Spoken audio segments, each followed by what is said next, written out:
I was just reflecting on how much I'm going to miss this sweet little home of mine in beautiful Ashland, Oregon. I've just been like lounging around all day. It is crazy to be in a house again. After I was like in the van for like a month, and I mean I've done the van for I've done the van for years probably total, but it is wild. I have a small condo. It's 2 bedroom, 2 bath, 2 bedroom. It's on the market right now. Full bath, and then a ensuite bathroom off the master bathroom, the main bathroom, the primary bath or bedroom. I mean, there's a bathroom. There's an ensuite bathroom off the master bedroom, bathroom. Yeah. So there's two, but there's like 3 bathrooms. It's great. That's not true. Sorry. I am delirious. I slept kind of poorly and then drove from South Tahoe to here and stayed up late watching movies and stuff. Movies on a great big. I thought, can I put that in the van? 65 inches. How quickly I'd have to run the inverter. I wonder how quickly that would kill my battery. That would just be really funny. I'd probably wind up kicking a hole in it in my sleep is what would happen. But anyway, so I'm home and I'm just, when I bought this place, I thought when I like signed the papers, I would like cry because I grew up in pretty, for the United States anyway, pretty real poverty, and we were homeless a lot of the time, and we lived in welfare hotels, and which is like sort of I don't know if those exist anymore, but sort of a stopgap between being in like public housing and being homeless. So it's like, and we were never in public housing because my mom was, I think, pretty mentally ill. Not to excuse any of her failures as a parent. But she was like, I don't think I think literally she could not have like done the paperwork. Like just the steps involved. Like to the extent that I have ADHD, she had like something else, because I can at least like make a calendar. I can at least plan and make a schedule and have systems and adhere to them. And it's hard, and I fuck up sometimes and forget things, or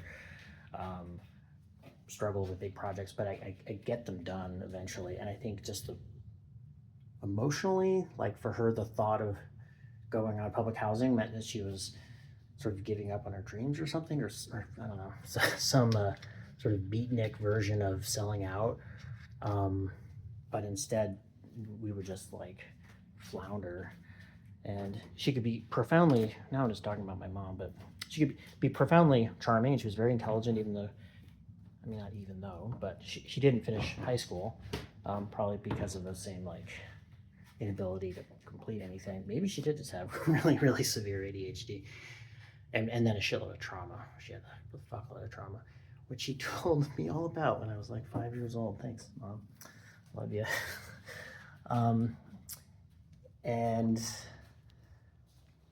yeah, so what is my point? Oh yeah, so just obviously lots of housing instability. We were, since I'm already talking about this, so my brother and I tried to make I look like I slept in a bed of flowers. My face is so puffy. We tried to make a Google spreadsheet to like track every place we lived in. It was just impossible, because it's like, was like being on that couch for a few nights, like living there? No.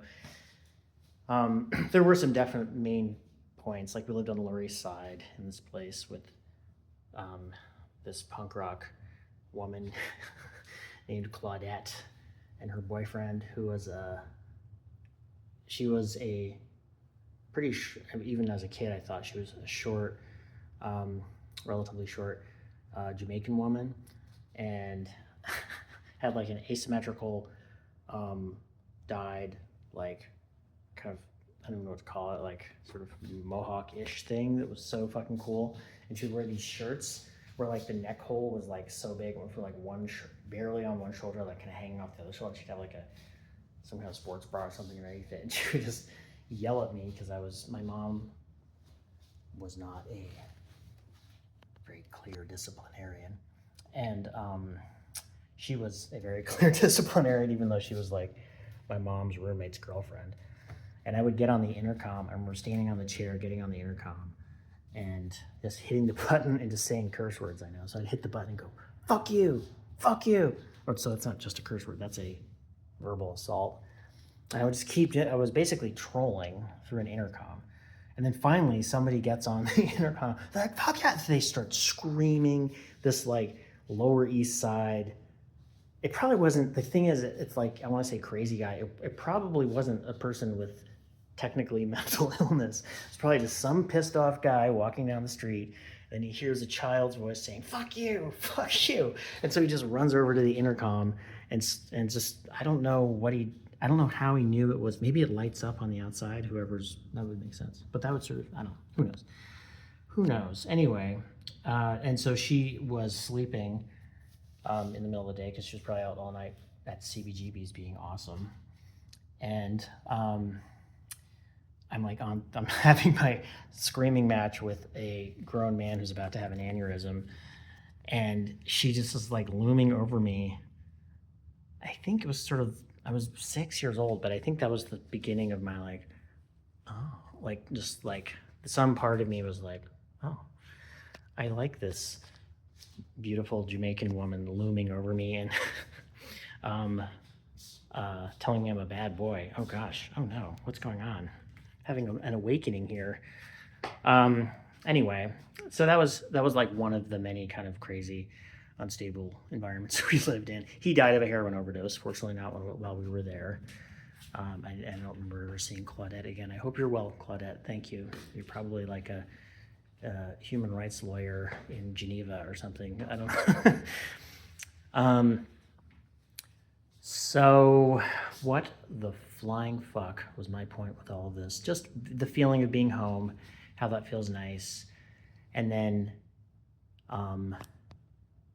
having a home makes me reflect on my experience and relationship of home, which was nothing stable until I was 16 when I lived with my dad. And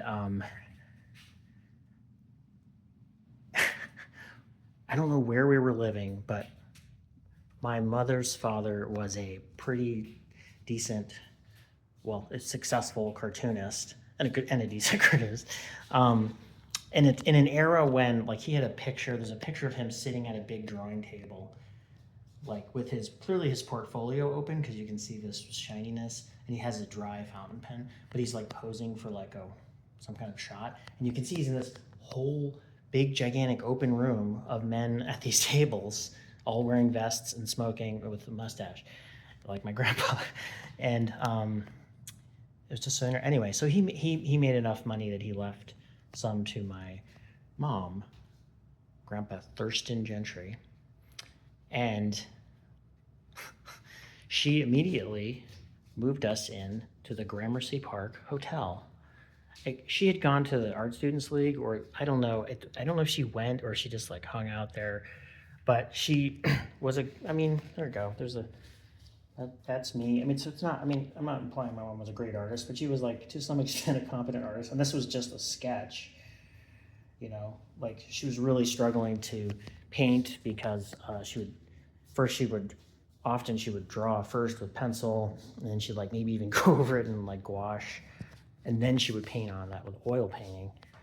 And that's like so many steps for sweet Janice.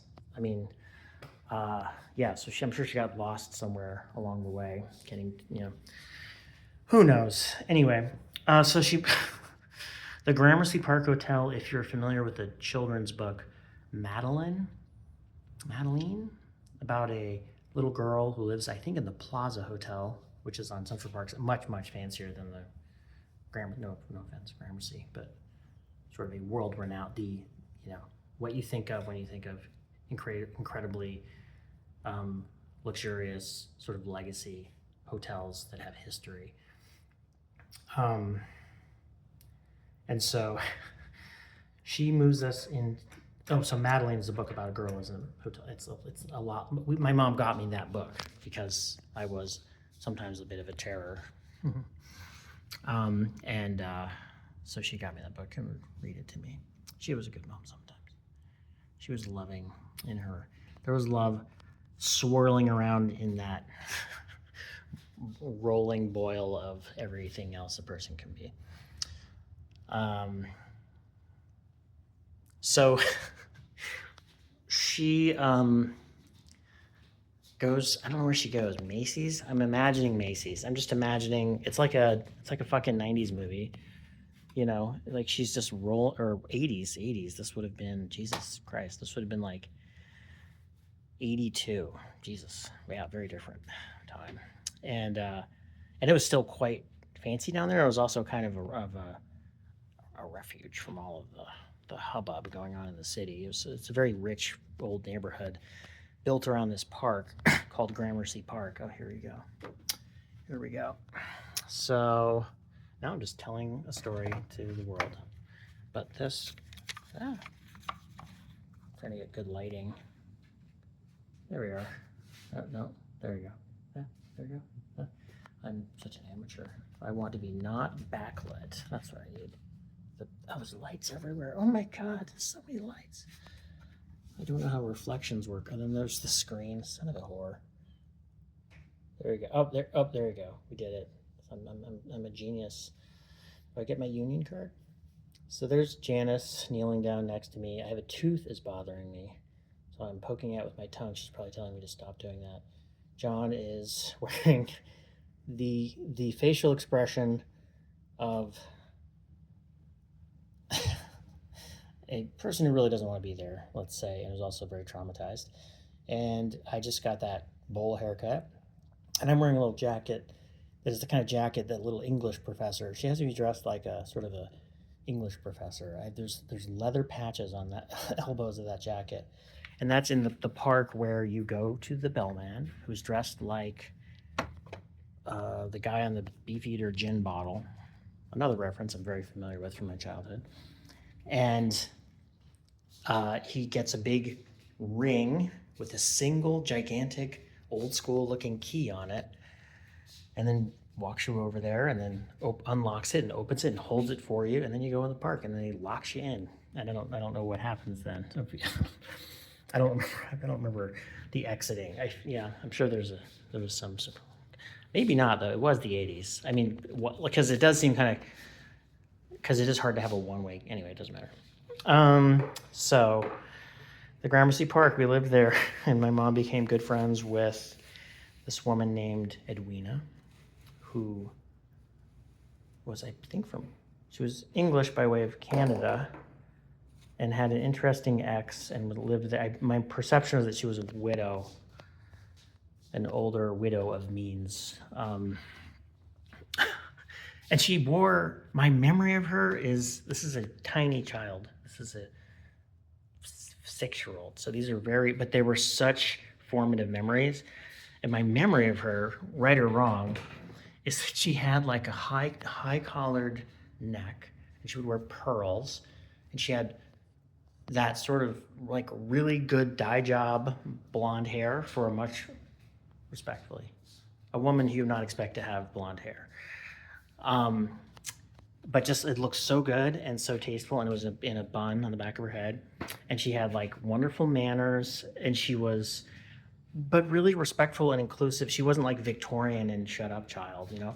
She would talk to me and stuff. And they definitely would have like I remember sitting at the Gramercy Park Hotel, which is in the dining room. Jesus, Janice.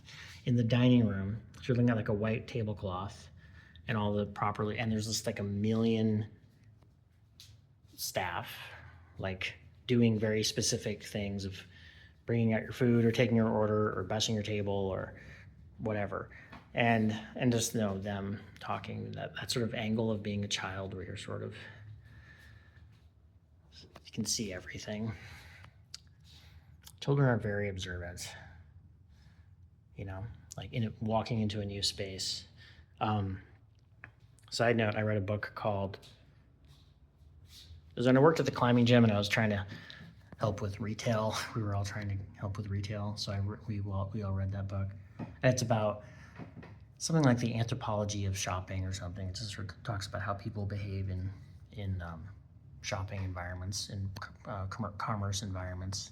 And it was really interesting. And this guy would go out, and he did actually, I think he did actually study this academically. He would go out with clipboards, like he would send out all his grad students to spy on people who are shopping and make generalizations about what they were, or just make observations about what they were doing based on their obvious sort of demographics, and time of day and how big the group was and stuff. And so one observation they made, sort of a side observation, was that kids look everywhere. So they would have like be in a flagship store for the Gap in New York City, and they'd be standing up on a balcony, so a grad student would, with a clipboard and just like watching people. And she said the only people who ever noticed her were children, because the child walks into this huge space with all this overwhelming stuff and is just looking, the little bobblehead like a bird, just like trying to get perspective and moving their head, and they would just immediately like look right up at her and stare at her.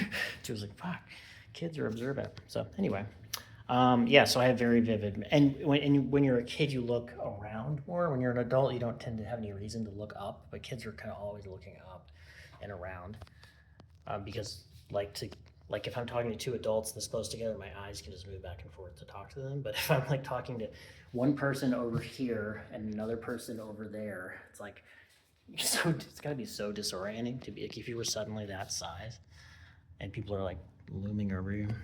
Anyway, so there was a lot of that there. And then, so home. So like that was that place. And then shortly, well, not shortly, I guess like 3 years later, we were in the Holland Hotel. And there's all sorts of things I could say about Gramercy, and some of it, I don't know if it's like scandalous, because she was, I'm positive, having a sexual relationship with, I don't even want to say now, like, no one's gonna watch this, but I don't want it to be scandalous. This is someone, not Edwina. I just want that. A man, and like that sort of fell apart, and then she ran out of money, I'm sure, and then the guy was like, what? What do you mean? Because I'm sure she had crazy lies about why we were there. I don't think they weren't concocted lies. I think she just could tell a yarn, and I think it felt real to her.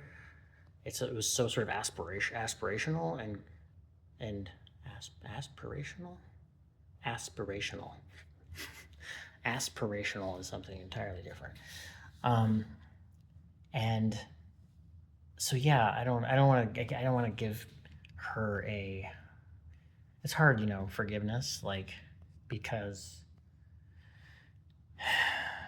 you simultaneously need to, or I feel I need to try to truly empathize with the other person, not necessarily even for their benefit, but for your own, just so you could have some sense of what it would be like to be that person and the kind of choices they were posed with, which are so different than my own. So that is true. And then parts, like, so much of grief for me is like being able to sort of tolerate that cognitive dissonance with, yes, and you were a horrible parent. And you had some, and then I just get too philosophical. It's like, well, is there a social political justification for the expectation that a parent, even in the presence of mental illness and trauma, should be a good parent? It's like, shut the fuck up.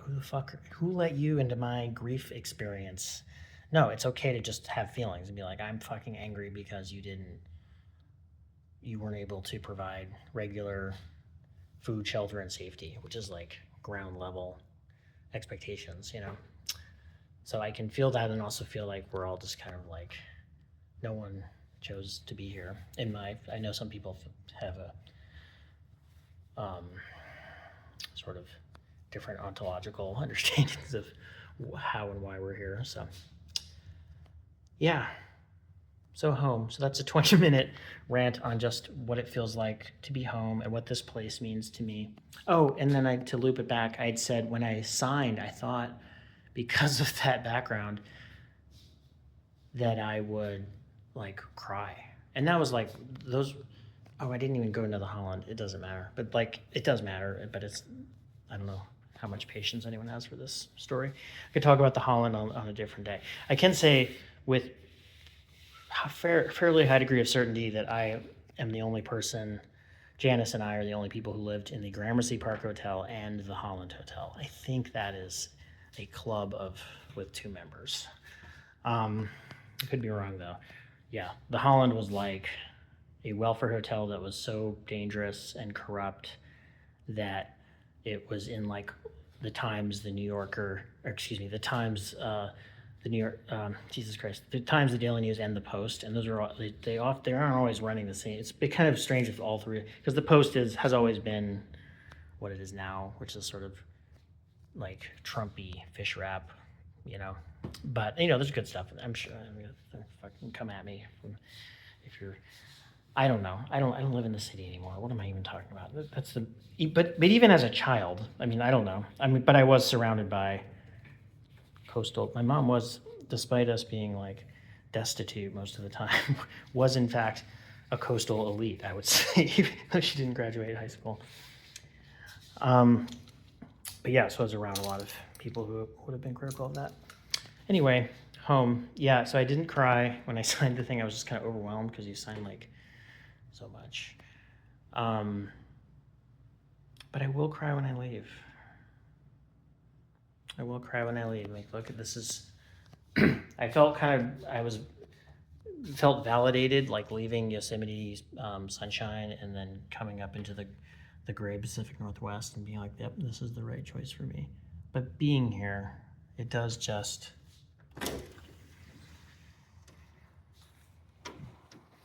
Can you smell that? It's nice and cool. And there's that drizzling rain sound. There's lots of birds. So many different kinds of birds. There's an apple tree right there. Can't eat them, but still. This is close enough to my pores. I was watching a video where someone who is a very skilled, I think intelligent sort of rhetorician, speaker, articulator. I hate that he's not a debater, but just like, coherently making a point. Something I'm not great at, obviously. And he started stitching with this other video, and he wound up instead of trying to bother with the guy's ridiculous bad faith argument, he just did like a makeup tutorial on the guy's face. But I was watching, and I was like, oh, I need that. That's like, yeah, maybe I would feel, maybe I need a beauty routine. Because look at these. I think are these fat pans? Is this edema? I did sleep like a fucking log last night, like right on my face.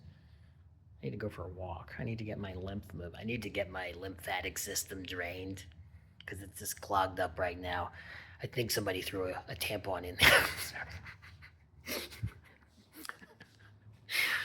You get your lymphatic system. It's this old Union guy from Bensonhurst.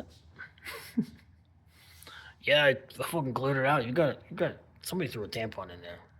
I don't know how it got into your lymphatic system because technically those are completely unrelated. I mean, they're related. I mean, I'm no gynecologist, but I think they're related. But still, the pathways don't really seem to line up for me. I don't know. Okay, this is done. I think I'm going stir crazy. I've been in the house. This is the first time I've been in a structure for more than like an hour in like a month. So it is kind of weird. I feel like I'm in a space capsule.